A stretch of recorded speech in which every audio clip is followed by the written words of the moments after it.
सबैमा नमस्ते। म आज यहाँहरूलाई रामेछाप जिल्ला गोकुलगङ्गा गाउँपालिका वडा नम्बर 4 बेताली साबीको वडा नम्बर 7 स्थित पञ्चशील गुफा महादेव मन्दिरको बारेमा आफूले जाने बुझेका यहाँका वृद्ध बाआमाको भनाइ साथै यसका ऐतिहासिक पृष्ठभूमिको बारेमा बताउन गइरहेको छु। काठमाडौँबाट मन्थली हुँदै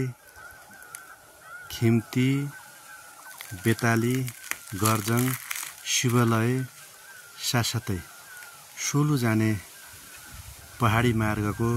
नजिकै रहेको यो पञ्चशील गुफा महादेव मन्दिर दोलखा जिल्लाको ठिक्क पारी रहेको छ। प्राकृतिक हिसाबले पनि उत्तिकै राम्रो। यो पञ्चशील गुफाको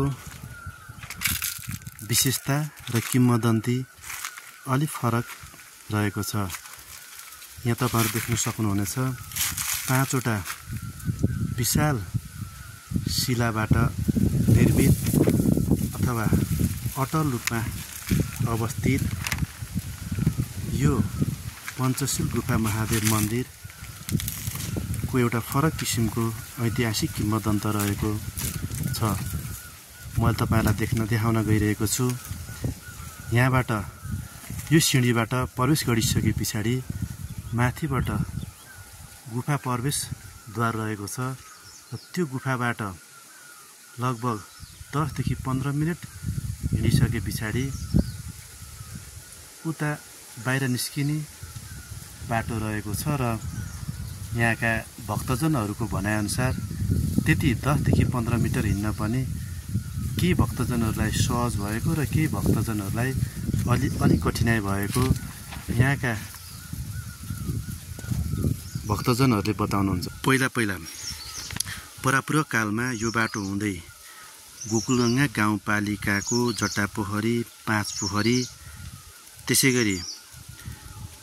उता दोलखा जिल्लाको भीमेश्वर मन्दिर, कालिन्चोक मन्दिर लगायतका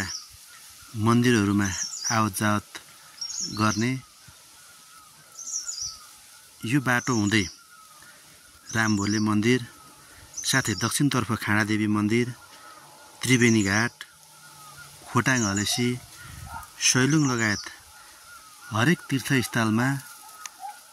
साधु सन्तहरू आवतजावत गर्दाखेरि यो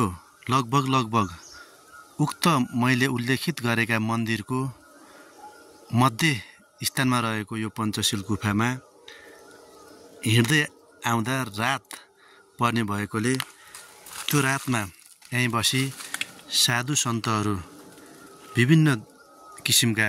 भजन कीर्तन गाई, ध्वनि बाली, आफूसँग भएको सुँधो पिठो पकाएर खाएर रात बिताई भोलिपल्ट आफ्नो तीर्थस्थल जाने गरेको कुरा। त्यसै अनुरूप एकजना भिक्षु लामो समयसम्म यही गुफामा बसी विभिन्न ध्यान तपस्या गरी दिउँसोभरि गाउँभरिबाट केही अनाजहरू लिई रात परेपछि उक्त स्थानमा आई पकाई तुलाई खाई बसी लामो समयसम्म तपस्या गरेको कुरा यहाँका वृद्ध बाहरूको भनाइरहेको छ। गरी तपाईहरु यहाँ देख्न सक्नुहुनेछ यो गुफामा लामो समय घना जङ्गल भएको अवस्थामा यो गुफामा एउटा वृद्ध किसिमको बाघ आई लामो समय बस्दै आएको र उक्त बाघले गाउँघरमा कुनै किसिमको दुःख नदिएको आफ्नो सही तरिकाले बसेको कुरा यहाँका एकजना ज्योतिषीले बताउनु भएको छ।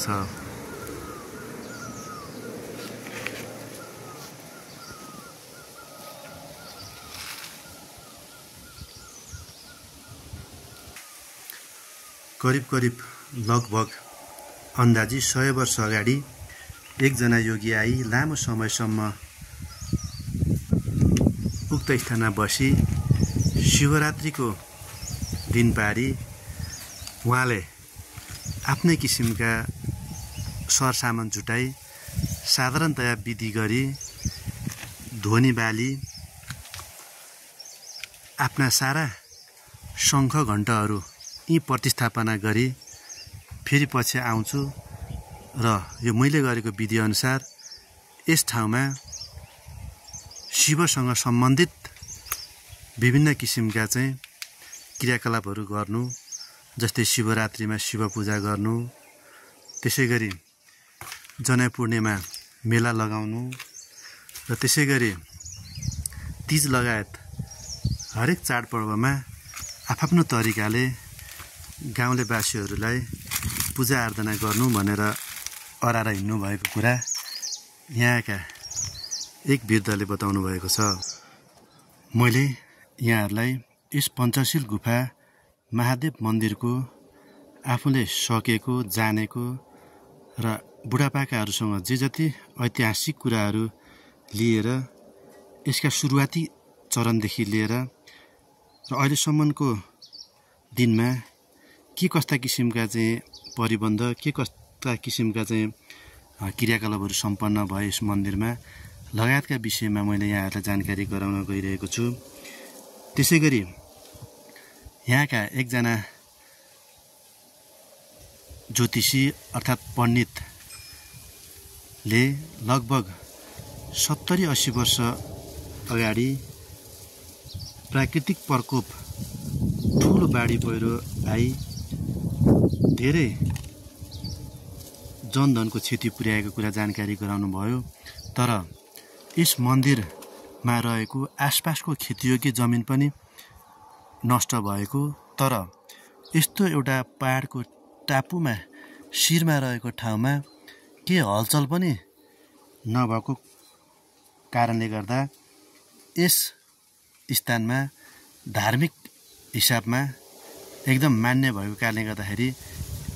यसो भएको भन्न एक वृद्ध बाआमाले बताउनु भएको छ। तपाईँहरूलाई गुफा प्रवेशद्वारबाट अगाडिको भएको केही दृश्यहरू देखाउन गइरहेको छु। यसमा अधिकांश लाली गुँरासका बिरुवाहरू रहेको, त्यसै गरी देववृक्ष अन्तर्गतका बिरुवाहरू पनि आफ्नै हिसाबले उम्रेर प्राकृतिक मनोरम वातावरणले पनि बिछुट्टै रहेको कुरा समेत म यहाँहरूलाई जानकारी गराउन चाहन्छु। त्यसै गरी यसको सत्यता पुनः म जोड्न चाहन्छु। 2072 सालको भूकम्पमा समेत यो अलि जोखिम स्थानमा रहेको उक्त गुफा अलिकति पनि समस्या नआएको कुरा यस मन्दिर रहेको जग्गादाता अर्थात् जग्गाधनी श्री गुन्जबहादुर कार्कीले यसमा विभिन्न सत्यता भएको कारणले गर्दा विभिन्न प्राकृतिक प्रकोपमा पनि यो स्थानलाई कुनै पनि किसिमको दुःख नभएको कुरा बताउनु भएको छ। त्यसै गरी यहाँका बौद्धिक, राजनीतिक र धार्मिक व्यक्तिहरूले यो स्थानमा अवलोकन अनुसन्धान गरी यसलाई पर्यटकीय साथै धार्मिक स्थलको रूपमा व्यवस्थापन गर्ने हिसाबले स्थानीय सरकार 2074 मा अध्यक्षले आई यहाँको स्थलगत अनुगमन गर्दा अलि पृथक ठाउँ रहेको र यहाँ शिव भगवानको शिला राखेर एउटा धार्मिक रूपमा परिचित गराउने साथै पर्यटकीय रूपमा यसलाई व्यवस्थापन गर्ने भनेर गोकुलगङ्गा गाउँपालिका साथै वडा कार्यालय बेतालले आर्थिक रूपमा सहयोग गरी भक्तजनहरूलाई सहज होस् भनेर तल मैले देखाएको छु तपाईँहरूलाई। त्यहाँ ट्रस्ट निर्माण गरी त्यसै गरी पटक पटक यसलाई व्यवस्थापन गर्नको लागि प्रवेश गर्न सहज होस् भनेर सिँढी निर्माण गरिएको छ। त्यसै गरी यसमा चौपाए वस्तुभावहरू आई केही असर नगरोस् भनेर घेराबार समेत हालिएको। त्योभन्दा पछाडिको सरकारले समेत, स्थानीय सरकारले समेत यस क्षेत्रलाई विशेष ध्यान गरी के कसरी व्यवस्थापन गर्न सकिन्छ, यसलाई कुन तरिकाले एउटा ऐतिहासिक र पर्यटकीय हिसाबमा अगाडि बढाउन सकिन्छ भनेर पटक पटक बजेट हाली यहाँका संरक्षण, मन्दिर निर्माण, सुरक्षाका लागि घेराबार, आवत जावत सहजताको लागि सिँढी निर्माण लगायतका विभिन्न कार्यमा सहयोग गर्दै आउनुभएको छ। उक्त स्थानमा स्थानीय पर्व जस्तै शिवरात्रि, जनै पूर्णिमा, बाला चतुर्दशी, ठुली एकादशी लगायतका चाडपर्वमा विशेष मेला लाग्ने गरेको छ। त्यसै गरी एउटा सम्पूर्ण धर्मावलम्बीहरूले पूजा गर्ने स्थल, विभिन्न देवी देवताहरूको प्रतिमूर्ति स्थापना गरेर पूजापाठ गर्ने चलन रहिआएको छ। उक्त मन्दिरमा विभिन्न किसिमका छुट्टा छुट्टै यसको नाम अनुसार पञ्चशील गुफा तथा शिव मन्दिरलाई पञ्चशील भन्ने बित्तिकै 5वटा शिवसँग सम्बन्धित मूर्तिहरू बनाउने, यसलाई कर्मिक रूपमा अगाडि बढाउने भनेर विभिन्न किसिमका भक्तजनहरूले यसको एउटा परिकल्पना, खाका, योजना बनाउनु भएको छ र विभिन्न सङ्घ संस्थाले समेत उक्त स्थानमा आर्थिक, भौतिक, नैतिक सहयोग गर्दै आइरहेको छ। त्यसै गरी मैले जाने बुझेअनुसार यस स्थान पञ्चशील गुफा अवस्थित रहेको कारणले गर्दा यस क्षेत्रमा एउटा कृषि व्यवसाय गर्ने हिसाबमा पञ्चशील तथा कृषि फर्म नामकरण गरी 2073 सालमा दर्ता भएको रहेछ। त्यसै अनुरूप हाल आएर उक्त देवी देवताकै नामबाट खोलिएको फर्म साथसाथै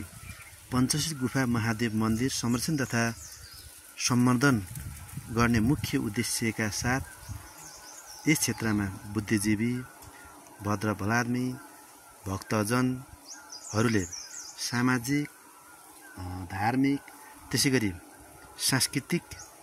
हिसाबले पञ्चशील गुफा महादेव मन्दिर संरक्षण तथा विकास समिति नामक संस्था गठन गरी विधान तयार गरी संस्था दर्ता ऐन 2034 को अधीनमा रही संस्था दर्ता गरी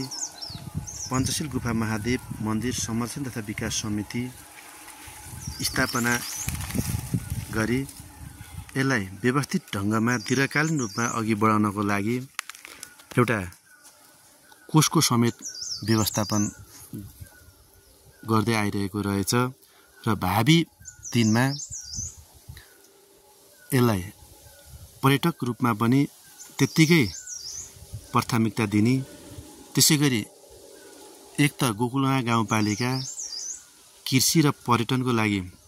सम्भावना भएको ठाउँ, त्यसमाथि पनि ऐतिहासिक रूपमा विभिन्न किसिमका गुफा, देवालय, त्यसै गरी फरक किसिमका झरनाहरू र विभिन्न किसिमका हाइड्रो पावरहरू सञ्चालन भएको उक्त गोकुलगाउँ गाउँपालिकामा पर्यटकीय रूपमा पृथक किसिमको योजना बनाउँदै यहाँका केही सचेत युवाहरूले आन्तरिक तथा बाह्य पर्यटकको लागि के कसरी ल्याउन सकिन्छ, के कसरी व्यवस्थापन गर्न सकिन्छ भनेर विभिन्न किसिमका योजनाहरू बनाए। यस गाउँपालिकाभित्र रहेका वडा 6 नम्बर फर्फुदेखि सुरु भई 1 नम्बर चुचुरेसम्म साथै त्यहाँभन्दा माथि गोकुलगाँ गाउँपालिकामै रहेको जट्टापोखरी र 5 पोखरी समेत, त्यसै गरी यता रसनाल वडा नम्बर 3 को शिरमा टापुमा अवस्थित तामेडाँडा पनि त्यत्तिकै प्रख्यात रहेको। त्यसै गरी 2 नम्बर वडा ठोसेमा फलामखानीको रूपमा परिचित उक्त ठोसेलाई पनि उक्त फलाम उत्खनन गरी साथै आन्तरिक र बाह्य पर्यटक व्यवस्थापनको लागि टेवा पुग्ने कुराहरूको परिकल्पना गर्दै आउनुभएको छ। यस पञ्चशील गुफा महादेव मन्दिरका अझै यसको गहिराई, यसको सुरुवाती चरण, पहिलाका बुढापाकाहरूको भनाइ, साथसाथै अब यसलाई के कसरी व्यवस्थापन गर्न सकिन्छ भन्ने परिकल्पना, उद्देश्य, योजनाका साथ अझ थप विवरण यहाँहरूलाई म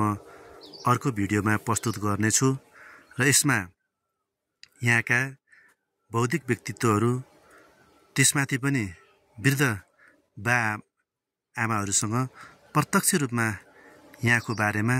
थप सत्य तथ्य कुराहरू ल्याई यहाँहरूको माझ म पस्किने जमर्को गर्दै आजका लागि यस भिडियो हेरेर साथ दिनुहुन्छ भन्ने पूर्ण आशाका साथ बिदा हुन्छु। थप जानकारी अर्को भिडियोमा प्रस्तुत गर्नेछु। हस्त धन्यवाद। जय शम्भो।